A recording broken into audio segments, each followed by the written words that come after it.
Ang pangunahing paraan ng pakikipag-usap ng Diyos ay sa pamamagitan ng kanyang mahinahong tinig sa salita ng Diyos at sa pamamagitan ng salita ng Diyos na ipinapahayag sa mga turo ng mga tunay na pinahiran at itinalagang lingkod. Bihira lamang na ang Diyos ay magsalita sa pamamagitan ng panaginip o mga tanda. Maaari pa rin siyang kumilos sa ganitong paraan, ngunit kailangang nakasandig tayo sa pundasyon ng kanyang salita, ang nakasulat at ang binibigkas. Doon natin siya dapat hanapin, at ang iba pang bagay ay darating sa tamang panahon ng Diyos. Ngunit kailangang hanapin natin ang kaniyang mahinahong tinig. Yan ang pangunahing paraan ng Diyos ng pakikipag-usap sa atin.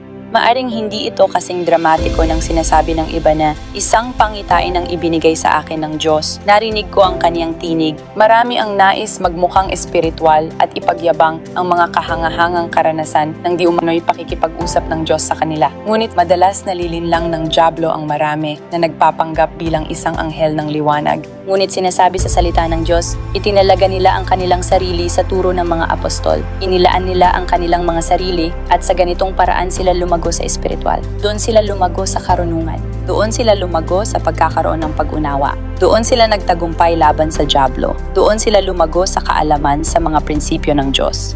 Isa itong makapangyarihang susi na makikita sa salita ng Diyos kung paano tayo magtatagumpay, magkakaroon ng buhay na masagana at magagamit ng makapangyarihan ng Diyos. Nais kong hikayatin kayong pahalagahan ang mayroon kayo, ang mga turo na ipinapahayag sa inyo. Ilaan ninyo ang inyong sarili sa mga ito. Huwag ninyong ipagwalang bahala ang salita, ang prophetikong direction. Sa halip, italaga ninyo ang inyong sarili sa mga turo gaya ng ginawa ng mga mananampalataya sa aklat ng mga gawa. Isantabi ninyo ang sariling damdamin at mga hangarin